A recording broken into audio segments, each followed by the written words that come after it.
نبی پاک صلی اللہ علیہ وسلم فرماتے ہیں میرے پاس فرشتہ آیا، روز دعا مانگتے تھے نا حضور امت کی بخشش کے لیے، تو فرماتے میرے پاس فرشتہ آیا تو رب کریم نے فرمایا محبوب دو باتوں میں سے ایک اختیار کر لو۔ کون سی؟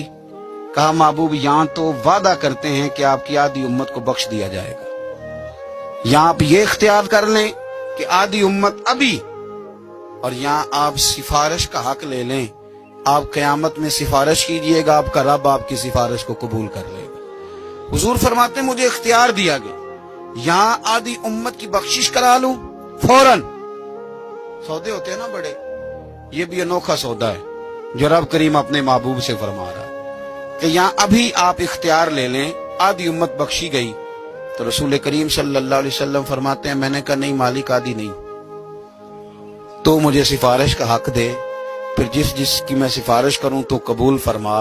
پھر پیغام حق آیا کہ والا سوف یؤتیک ربک فترضی، محبوب جس طرح آپ کہیں گے آپ کا رب آپ کو راضی کر دے گا۔ اسی طرح سے ایک حدیث سیاستہ میں موجود ہے، رسول کائنات صلی اللہ تعالی علیہ وسلم فرماتے ہیں کہ اللہ تعالیٰ نے ہر نبی کو ایک دعا دی، ہر پیغمبر کو اللہ نے ایک دعا دی، صحیح حدیث میں موجود۔ دیکھو دنیا میں انسان کو بڑے چانس ملتے ہیں، اگر تو نفع لے گیا تو لے گیا، اللہ تبارک و تعالیٰ زندگی میں ایک دفعہ موقع دیتا ہے، انسان کو عزت بھی دیتا ہے، دولت بھی دیتا ہے، اسے بہت ساری چیزوں سے نوازتا ہے۔ اگر اس کی گردن میں سریا آ گیا تو تب بھی آ گیا، اور اگر اس کا جھکاؤ رکوع تک چلا گیا تو تب بھی چلا گیا۔ اب اس کے اختیار میں، اور میں کئی دفعہ کہہ چکا ہوں کہ عاجزی اور انکساری کا تعلق آپ کے دل کے ساتھ ہوتا ہے۔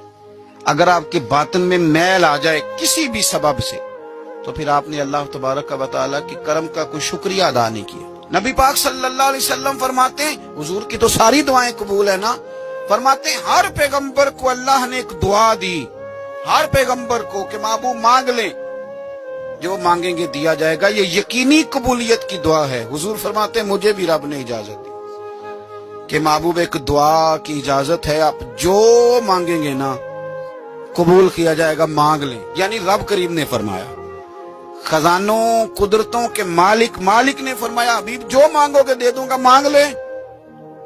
تو حضور فرماتے ہیں میں نے کہا اللہ میری دعا کو محفوظ کر لے، تو میری دعا محفوظ کر دے، میں قیامت کے دن اپنی امت کے لیے مانگوں گا۔ وہ جو ہر نبی کو چانس ملا تھا کہ ایک دعا، میں نے کہا تھا پھر کہتا ہوں، اور رحمت کی امید کرتے ہوئے کہتا ہوں کہ دوزخ میں تو کیا میرا سایہ نہ جائے گا، کیونکہ رسول پاک سے دیکھا نہ جائے گا۔